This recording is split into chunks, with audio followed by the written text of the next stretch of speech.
Hi there, my name's Angel. I'm a licensed. I can never say that.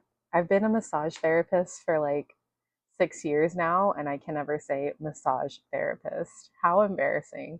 I think it's because I have a lisp. I don't know. But again, hi, I'm Angel. Today we're going to be talking about money as a massage therapist and what to do with it. I was just talking to my other half, and he said that our daughter texted him and he was like, Daddy, I want to learn about stocks and how I really want to get into saving money and everything. And you might think, like, why the hell is a massage therapist talking to me about money?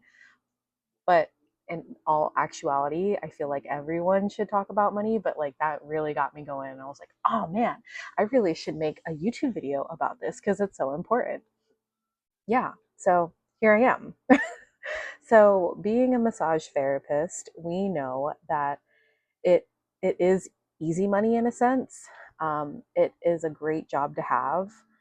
The only thing on the downside of it is that you have to be physically there to do the job, unless you're in the, like, Reiki and all that other stuff. But we're just talking about the massage sense of everything. So, being a massage therapist, we also know that burnout is a high probability. So the amount of people that you went to massage school with honestly won't end up using that certification. I'm sorry, the licensing. They will just use it for funsies, or they'll work and not make it into a career.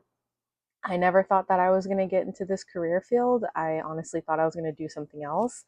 I got into it for like a side hustle while I was going to school, and because I wanted to help people. But I'll do another video on that, on like why I became a therapist. But our burnout is roughly 5 to 8 years, according to Google.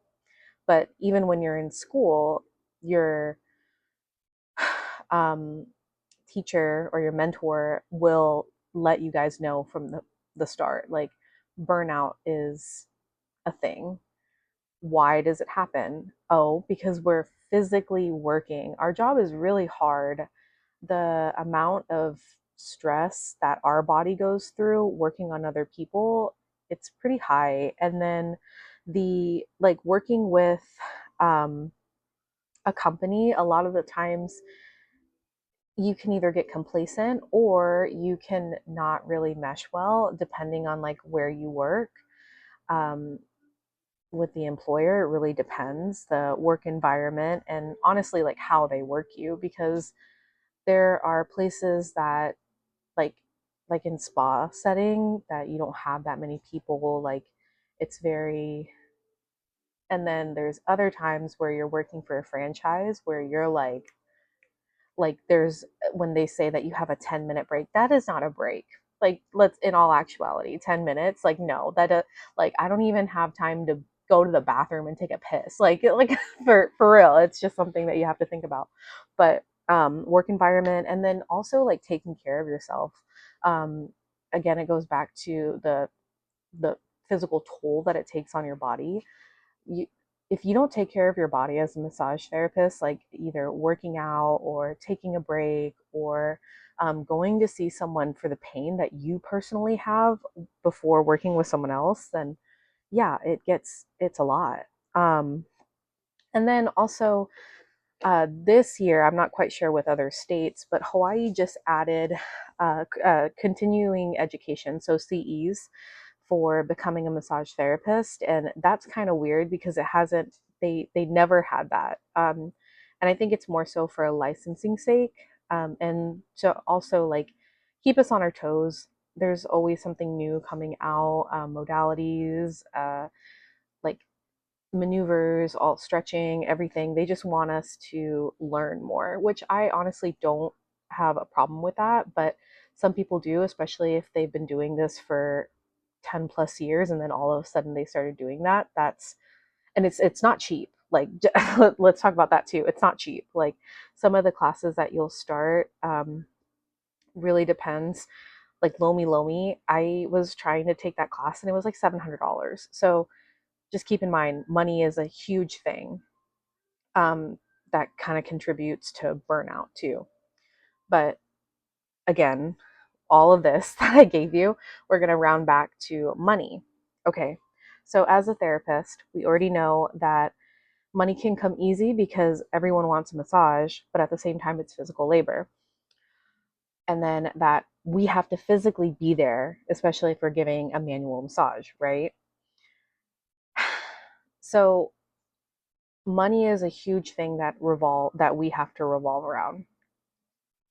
You need to take care of yourself as a massage therapist, and I am I hope I'm the first one to tell you, or I hope I'm not, to be honest, because I wish someone told me in the beginning when I first started my career or my apprenticeship at my place. When I don't know where you guys went, but for me, you can get tipped. Like, I was like, oh my God, free money. Like, what is this? This is crazy. And you're an apprentice. So, if you were good, you got tipped like $10, $20, $25, and you're like, this is just free money. Keep in mind that I was working 40 hours at a regular job. I had to take out a personal loan to pay for my massage school, and I was going to school and living in one of the most expensive places in the US. I live in Hawaii. So I thought that this extra cash money was just like whatever. No. If you are considering becoming a massage therapist and you are allowed to keep your tips, save that money. Oh my God, save that money, because you never know. And I never really thought about it until I actually got into working as a massage therapist and being employed and this being my sole income. There are so many things that you have to think about. Again, we have a physical job and we have to perform. Our body has to be in great condition to perform a service to someone else. If our body isn't working, we can't perform that service. Just think about having a restaurant. If something goes down in that restaurant, you can't you can't perform it. Just like with you, like if you have a sprained ankle or if you have a torn rotator cuff, like you cannot work. And that is a huge con working as a massage therapist because you don't have anything to fall back on. And sometimes depending on where you work, you do have benefits as far as like um, workers' comp or TDI, I forget what it's called, but temporary disability insurance. But a lot of the times, especially in Hawaii, I noticed that it's not it doesn't do anything. Like if I didn't save my money and if I didn't prepare, then I would be like scrambling for cash. So in my situation, I was pregnant and I worked up until the day I was supposed to be due, but my baby didn't come until like a week later. But I was like a sitting duck for a while, like not working, and I was just like waiting and I didn't have any money. But I wasn't stressing about it because I made it a point to save money. So my whole point is save your money, save your money, save your money. When you, as a massage therapist, begin to work, you don't necessarily have to claim your tips. I don't know where you work, but for us, cash tips, they go under the table. And that's phenomenal because you get your paycheck with the tips that you get via credit card. And then you get cash tips in your hand. If you add that all up, that's a good amount. Like we make great money, but our benefits kind of suck. So make sure that you set yourself up for success and have a rainy day fund. So all the tips that you have in cash, when I first started as a massage therapist, I was blown away, to be honest. Like I never worked full time. I was working an office job and I only did this as uh like a side hustle, literally 4 hours on Sunday, and I would make maybe like $200 every 2 weeks, just for 4 hours, sometimes three.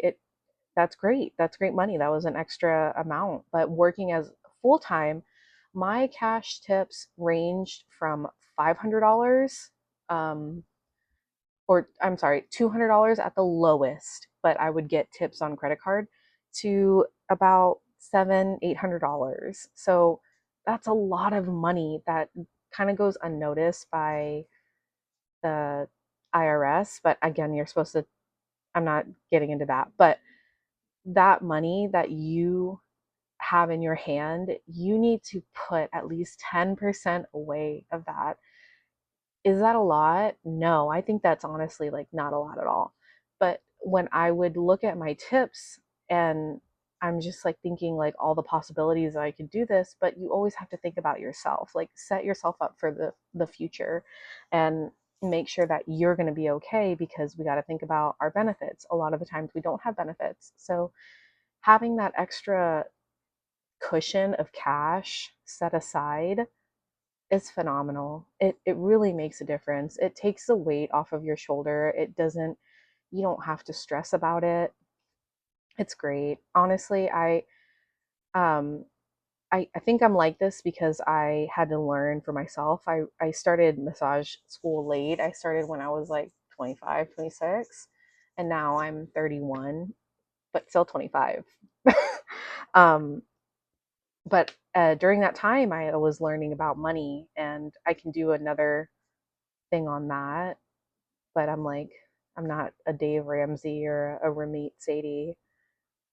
I'm just a, I'm just Angel. But I love finance. I love helping people out, and especially with my massage therapist, I want to help you out. I want you to prosper too. And I learned this for a reason, and I hope that I can at least help someone, anyone. But um, just putting these videos out there, and I don't know if anyone like up and coming and deciding to be a massage therapist and they're like, you know what, let me do it. Please watch my videos. Please watch my videos, learn from me, learn from my mistakes, and do better than me. Oh my God, do so much better than me. I want that for you. But yeah, what did I do wrong? I didn't save my money. I spent it. I spent it on coffees. I spent it on food for lunch. Working at the office, they were making fun of me, like one of my really good friends and also my boss at my old job at a physical therapy clinic. He was like, "Wow, Angel, you're always getting lunches. I wish I could." And yeah, where I worked, it was extremely bougie. It's called Kakako. So Kakako is like the high end bouginess of foods. There was like cafes and like izakayas and whatnot, and um, like this Vietnamese restaurant that I loved, and I would spend all my money there. Like I can't even tell you how much money I had, because it was like literally like it's really embarrassing, but I'm better now. Learn from my lesson. All right. Well, until next time, thanks for listening. I hope I helped you out. Till next time. Bye.